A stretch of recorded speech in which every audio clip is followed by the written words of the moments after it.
자, 2부로 넘어가 보도록 하겠습니다. 우리 1부에서는 연료전지하고 그 다음에 미생물 이용한 에너지를 이제 우리가 가정에서 어떻게 쓸 것인가에 대해서 다뤄봤으면 2부에서는 이제 암모니아 그리고 AI 기술을 활용해서 에너지를 얼마나 효율적으로 쓸지에 대해서 다뤄보도록 하겠습니다. 암모니아가 미래 에너지로 활용되는 것 조금 더 폭넓게 말씀해 주실 수 있을까요? 네, 암모니아가 사실 많이 알려진 게 이제 냉매랑 비료로 많이 알려져 있어요. 네. 그다음에 우리가 친숙하게 알고 있는 게 화장실 냄새, 그리고 홍어 먹을 때 굉장히 코를 찌르는 홍어도 암모니아네? 네, 홍어에서 암모니아 가스가 나오기 때문에 가장 대두되고 있는 게 지금 암모니아를 수소 저장 매체로서 가장 각광을 좀 많이 받고 있습니다. 그 이유가 암모니아라는 분자가 NH3라는 구조를 갖고 있어요. 그래서 N 하나에 H 3개의 이제 원자가 붙어 있는 분자 구조인데 얘네를 고온에서 촉매 반응을 시키면은 질소와 수소 형태로 이제 전환이 됩니다. 그래서 우리는 이제 전환된 가스 중에 수소를 일부 고순도화 해가지고 이제 연료로 쓸 수 있는 거죠. 암모니아가 좀 인프라가 좋다고 듣기는 했어요. 맞아요. 암모니아 같은 경우 말씀드린 대로 비료나 냉매로 이미 많이 쓰이고 있기 때문에 암모니아를 합성하고 저장하고 운송해서 공급하는 이런 전체적인 인프라스트럭처가 굉장히 잘 짜여져 있어요. 우리가 암모니아를 기반으로 수소를 국내에 도입했을 때 그런 실질적인 인프라 문제가 전혀 없다는 장점을 갖고 있기 때문에 암모니아 기반 수소 사회가 좀 직면해 있다라고 많이들 얘기를 하고 있습니다.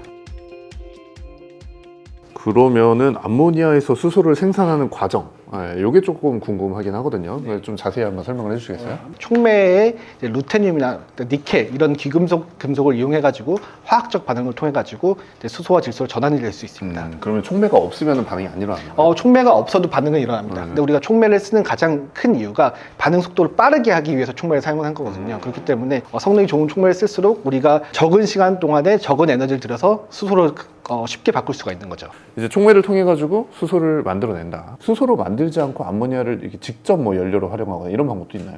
네, 암모니아를 직접 가스터빈에서 활용할 수 있습니다. 기존의 가스터빈 같은 경우에는 탄화수소 계열의 연료를 사용했거든요. 탄화수소 계열의 연료를 사용하게 되면 CO2가 발생하게 됩니다. 그래서 저희 한국에너지기술연구원에서는 암모니아를 직접 연료로 사용하는 가스터빈 연소기를 개발하고 있고요. 암모니아 같은 경우에는 반응성이 떨어지고 그다음에 오염물질이 많이 발생합니다. 특히 이제 질소산화물이 많이 발생하게 되는데요. 이를 해결하기 위해서 저희 연구원에서는 연소기 노즐을 따로 개발을 하고 오염물질 저감 기술을 개발해서 이를 적용하여서 순수 암모니아 100% 연소가 가능한 가스터빈 연소기를 개발했고요. 최근 실험 결과는 오염물질이 대략 10ppm 이하로 배출되는 것을 확인했습니다. 10ppm이면 어느 정도 오염이 됐다고 봐야 되는 거예요? 분자 100만 개당 10개 정도 있는 100만 개 중에 농도입니다. 10개 정도만 오염이 되어 있다. 예. 이렇게 보면 되겠네요. 원래 일반적으로는 그러면 어느 정도 ppm? 암모니아를 연소했을 때는 한 1000ppm 이상의 굉장히 높은 농도의 질소산화물이 발생하게 됩니다. 조금 와닿게는 ppm이라는 단어가 좀 와닿게는 그 우리 뭐 이산화탄소 대기 중에 이산화탄소 농도가 뭐 올라가서 지금 지구 온난화 이런 얘기를 하잖아요. 지금 많이 올라가서 지금 한 400 좀 넘었거든요. 400 ppm을 좀 넘었거든요. 그러니까 대기 중에 이산화탄소 농도가 한 그 정도 된다고 봤을 때 10 ppm이면 그러네요. 400. 근데 실제로 저희는 이제 수소 사회라고 부르지만 이거를 암모니아 사회라고 불러야 한다고 주장하는 뭐 연구자들도 많습니다. 암모니아가 조금 어떻게 보면 더 굉장히 이제 대중적이고 대중적이다. 익숙하니까. 그래서 암모니아가 수소의 매개체로도 쓰지만 말씀하신 대로 암모니아 자체로도 연료를 쓸 수 있기 때문에 굉장히 사용 범위가 다방면으로 좋은 거죠. 그러니까 어떻게 보면 수소보다 암모니아가 더 활용도가 높다. 저장하는 측면이나 그렇게 주장을 하시는 거죠. 그런 분들은 그런 분들의 주장은 수소까지 가지 않아도 암모니아로 다 할 수 있다. 이렇게 주장을 하는 겁니다. 그러니까 수소까지 갈 필요도 없다. 네. 그렇게 주장을 하신다. 그렇죠. 그렇게 주장하는 분들이 있어요. 근데 한 가지 궁금한 게 생겼는데 이 암모니아가 아까 호모 삭힐 때도 암모니아가 발생한다 그랬잖아요. 그러면 그러게요. 암모니아 사회가 되면 굉장히 이렇게 호모 사회네요? 냄새가 많이 나지 않을까? 지금 암모니아로 우리가 이제 계속 얘기를 하고 있는데 암모니아가 운송수단에 쓰이는 형태가 있어요. 네, 있습니다. 지금 암모니아를 이제 휘발유랑 일부 섞어가지고 엔진을 가동시켜가지고 실제로 우리 에너지기술연구원에서 이제 암모니아 기반 자동차를 한번 시연을 한 적이 있었어요. 그러면은 이제 암모니아를 쓴다는 거는 기존의 휘발유 계통의 차에서 뭐 엔진이나 이런 것들을 바꾸지 않고 네. 그대로 그냥 암모니아만 부어가지고 쓸 수 있는. 네. 근데 그 암모니아도 우리가 그냥 익히 알고 있는 암모니아랑 좀 다르겠네요. 좀 순도가 높다거나 뭐. 이미 지금 우리나라나 이제 전 세계적으로 공급되는 암모니아 99.95%의 이제 고순도 암모니아 공급이 되고 있고요. 네, 근데 이제 그 질소산화물 문제가 좀 있어요. 그래서 엔진을 연기했을 때 그 대기오염 물질이 방출되는 단점도 있기 때문에 그걸 좀 더 개선할 필요가 좀 있습니다. 그러면 수소차랑 연계가 된다거나 이런 방법도 있나요? 네, 맞습니다. 지금 우리나라에서 가장 대표적인 수소 자동차죠. 넥소 같은 경우는 고순도 99.97% 순도 이상의 수소를 연료로서 이제 연료전지 돌려가지고 자동차를 구동하게 되는데, 자동차에 들어가는 99.97%의 수소는 자동차 외부에서 생산된 고순도의 수소를 자동차에 충전하는 방식이고요. 암모니아를 만약에 직접 사용한다고 하면은 우리가 자동차에다가 암모니아를 주입하면은 자동차 안에서 암모니아를 수소와 질소로 분해한 다음에 그 수소와 질소를 활용해서 연료전지를 구동하는 이런 형태의 자동차를 구현할 수가 있습니다. 네, 뭐 이런 형태도 있어요. 근데 우리가 좀 장거리로 가야 되는 트럭이나 또는 선박, 이렇게 암모니아 연료전지를 적용한다라고 하면은 그런 계질기 없이 바로 사용할 수 있는 연료전지가 또 있거든요. 그게 바로 또 아까 제가 말씀드렸던 고혼형, 그러니까 고체산화물 연료전지라는 기술이에요. 그 고체산화물 연료전지의 연료극을 이제 저희가 자세히 보면은 50%가 니켈이거든요. 그래서 암모니아를 막 직접 넣으면 거기서 계질이 돼서 전극 내에서 계질이 돼서 수소가 만들어지고 그 수소로 작동하는. 근데 왜 제가 대형 이런 장치에 대해서 말씀을 드렸냐면 아무래도 고온형으로 작동을 해야 되다 보니까 시동이 좀 오래 걸리고 이런 좀 몇 가지 단점이 있습니다. 근데 그런 것들은 대형 장치에서는 어느 정도 커버가 가능하기 때문에 네. 그리고 또 첨언을 드리면은 기존에 이제 암모니아를 크래킹해가지고 연료전지 하는 것들에 비해서 이제 고온형 연료전지 같은 경우도 무게가 좀 많이 나가요. 그렇기 때문에 기존에 우리가 자동차라든지 이런 소형 모빌리티보다는 좀 대형 모빌리티 쪽에 좀 적용하는 게 좀 더 실효성이 있습니다. 그렇겠네요. 뭐 연비라든지 이런 부분에서도 그게 더 유리하겠네요. 아무래도. 그러면 이제 암모니아를 연료로 해가지고 쓴다는 건데 그런 적용 사례가 실제로도 있나요 지금? 네, 굉장히 많이 있습니다. 지금 언론에서 많이 보고되긴 했는데 미국의 스타트업 아모지라는 회사에서 암모니아 기반 연료전지 연계 시스템을 활용해가지고 드론도 날리고 트랙터, 트럭, 그다음에 지금은 이제 선박 적용까지 이제 실증을 마무리를 했고요. 실제로 이제 선박에 적용함으로써 우리가 이제 IMO라는 국제 회사 기구에서 지금 문제점이 되는 게 선박에서의 탄소 중립 목표가 있어요. 그렇기 때문에 암모니아 선박을 이제 개발하는데 굉장히 일조를 많이 하고 있습니다. 지금까지 에너지를 생산하는 거에 대해 초점을 좀 많이 맞췄었잖아요. 그러니까 연료전지도 그렇고 암모니아도 그렇고 수소도 그렇고 미생물도 그렇고 다 이제 에너지를 생산하는 쪽에 계속 초점이 맞춰져 있는데 사실 이게 우리가 가정에서 직접 사용하기까지는 시간이 꽤 걸릴 것 같아요. 그죠? 아직까지는 기술 개발이 훨씬 더 많이 필요한 상황이기 때문에 자 그러면 우리가 지금 상황에서 우리가 가지고 있는 한정된 에너지를 얼마나 좀 효율적으로 사용할까에 대한 고민이 분명히 필요할 거라고 봐요. 그런 현실적인 방안은 어떤 것들이 있을까요? 제가 생각하기에는 AI 기술을 활용해서 에너지 사용에 대한 패턴을 분석하고 거기에 맞는 효과적인 에너지 시스템을 구축하는 게 중요할 것 같습니다. 거기서 또 중요하게 되는 게 에너지 소비 패턴을 파악하는 건데요. 에너지 소비량이 많을 때 많은 양의 에너지를 공급해주고 적을 때는 에너지 생산량을 줄이는 효율적으로 에너지 관리 시스템이 돌아가는 그런 시스템을 구축해야 될 것 같습니다. 실제 사례들이 이렇게 AI들이 어떻게 쓰이고 있는지 좀 궁금합니다. AI 기술이라고 하면 엄청 포괄적인데요. 예를 들면 디지털 트윈 기술이 있어요. 디지털 트윈 기술 같은 경우에는 실제 공장과 똑같은 버추얼한 팩토리를 만들어서 1대1 대응을 해서 얘는 센싱으로만 가상의 공장을 구현해서 하고 싶은 공정들을 해보는 거예요. 미리 선행을 네, 해보는 거예요. 예. 그래서 공정을 했을 때 생산량이 늘어난다든지 좀 더 효율적인 어떤 공정이 가능하다는 게 판단이 되면 이제 실제 공장에서도 적용할 수 있는 거죠, 이것들을. 예. 그러면 확실히 그 경제성 자금이 엄청나게 되겠네요. 이거를 이제 시도해보는 그런 비용이 안 드는 거니까.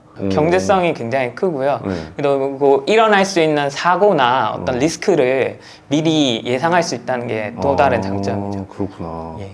이게 이제 어디까지 확장할 수 있을까? 이런 궁금증도 들거든요. 지금 저희가 사용하고 있는 에너지 사용 데이터는 집 내부에서만 사용되고 있거든요. 근데 이것을 에너지를 직접 생산하는 발전 시스템이랑 연계를 할 수가 있어요. 만약에 그렇게 된다면 그 지역 주민들의 에너지 패턴을 파악해서 발전소에서 필요한 양의 에너지를 생산하고 또 수요가 적을 때는 적게 생산해서 궁극적으로는 에너지가 낭비되는 것을 줄일 수 있는 거죠. 예. 그러면 혹시 그 AI가 가정에서도 도입이 되고 이게 효율을 올리는 쪽에도 도움이 되나요? 그렇죠. 사람이 없는데 난방 시스템이 돌아갈 수도 있잖아요. 사람의 흔적이 없을 때는 IoT 센싱을 통해서 불필요한 난방기기를 끄면 이제 에너지 효율을 높이는 거죠.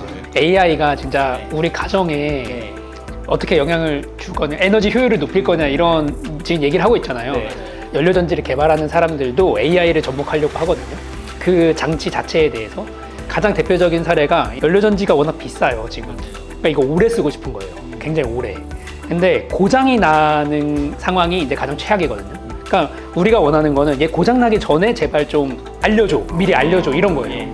그래서 거기 들어가는 부품들에 여러 가지 센서들을 달고 걔네들을 모니터링하면서 데이터를 축적하고 약간 이상한 패턴이 감지된다. 그러면 이제 AI가 그런 것들을 감지해서 알려주면 저희가 그거를 적용해서 장치 수명을 늘려가는 쪽, 이런 쪽으로 지금 많이 적용하려고 하고 있어요. 그러면 AI가 이제 굉장히 큰 도움을 주는 거죠. 그러니까 이게 효율을 올리고 내리고 이런 문제가 아니라 유지보수의 문제. 네, 유지보수 그런 쪽까지 측면에서, 적용할 네. 수 있다.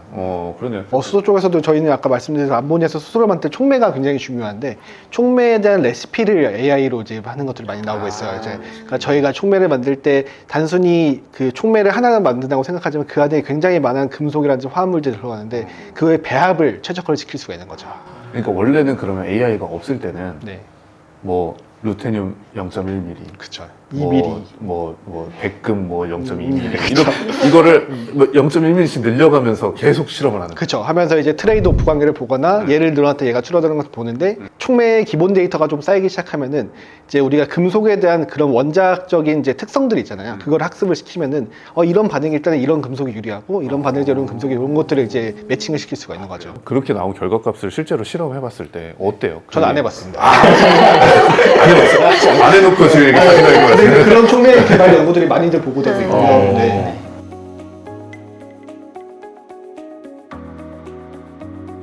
저도 궁금한 게 있는데 요즘에 AI가 굉장히 활동가 많이 되고 있잖아요. AI, 머신러닝, 딥러닝 이런 것들이 있는데 머신러닝과 딥러닝의 차이가 뭔가요?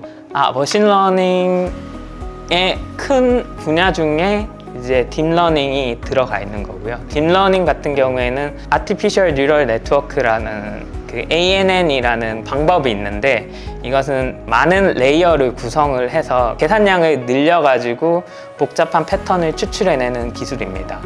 Artificial Neural Network라는 게 인공신경망 구조라는 건데요. 사람의 뇌에서 뉴런이 데이터를 전파하는 모습을 모사해서 만든 구조입니다. 데이터 구조입니다. 이것을 이제 레이어라고 해서 전파되는 것을 한 단계 너무 이거는 안 하는 게 나을 것 같아요. 죄송합니다. 제가 지금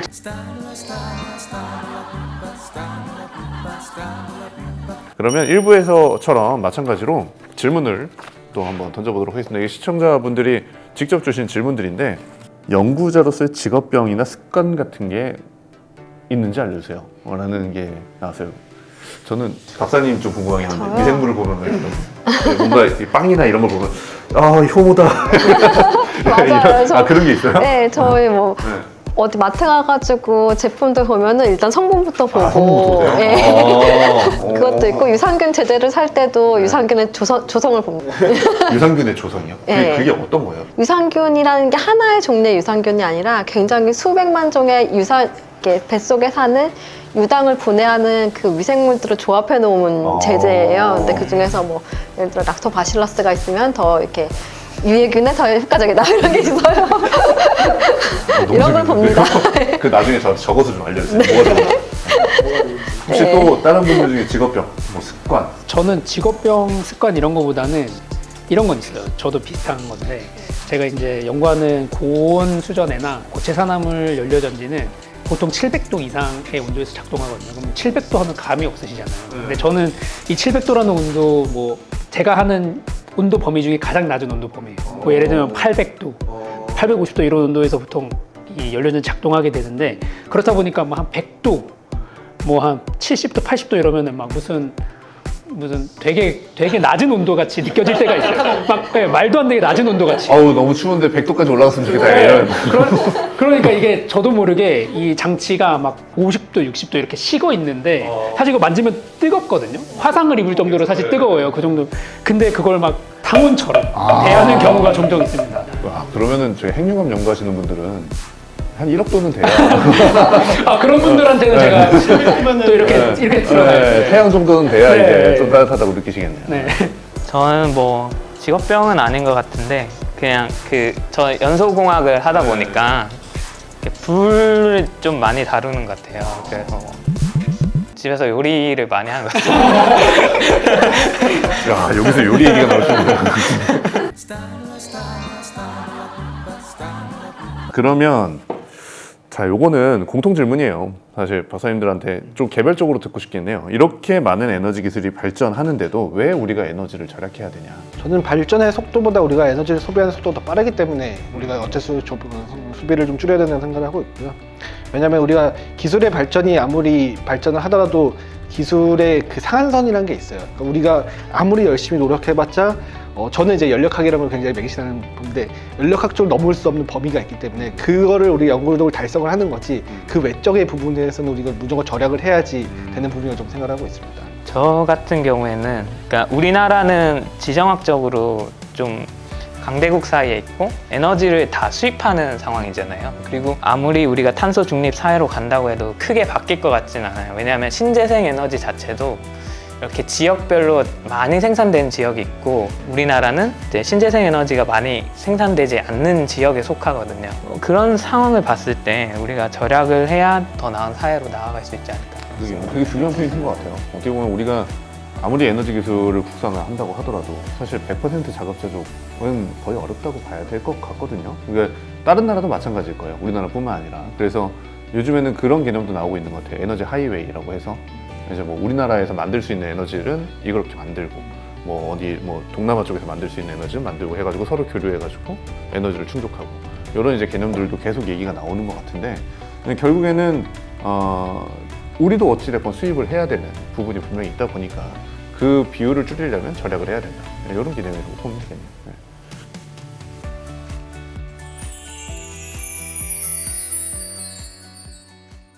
자, 이제 마무리를 해볼 건데요. 오늘 이렇게 다양한 미래 에너지 기술과 혁신적인 기술을 소개해 주신 우리 박사님들 다시 한번 감사의 말씀을 드리도록 하겠습니다. 뭐 수소, 암모니아, 음식물 쓰레기, AI까지 다양한 주제를 한번 다뤄봤는데요. 우리가 상상하지 못했던 자원들이 에너지원으로 사용될 수 있는 시대가 빨리 오기를 기대해 보겠습니다. 근데 무엇보다 중요한 거는 우리가 실생활에서 에너지를 얼마나 아껴 쓰느냐, 이게 가장 중요한 것 같아요. 아까도 이제 많은 박사님들이 말씀하셨지만 한정적인 자원을 가지고 또 에너지를 수입해야 되는 상황에서 우리가 그 수입하는 비율을 낮추려면 결국에는 우리가 좀 효율적으로 에너지를 아껴 쓰는 거, 이게 가장 중요하지 않을까 다시 한번 생각해 보게 됩니다. 자, 여러분들도 오늘 들은 내용들을 토대로 이제 가정에서 얼마나 에너지를 좀 아껴 쓰실 수 있을지, 또는 앞으로 어떻게 적용해 보면 좋을지 이런 것들 고민해 보는 시간을 가지셨으면 좋겠고요. 이것으로 오늘의 토크쇼는 마무리를 하도록 하겠습니다. 감사합니다. 네.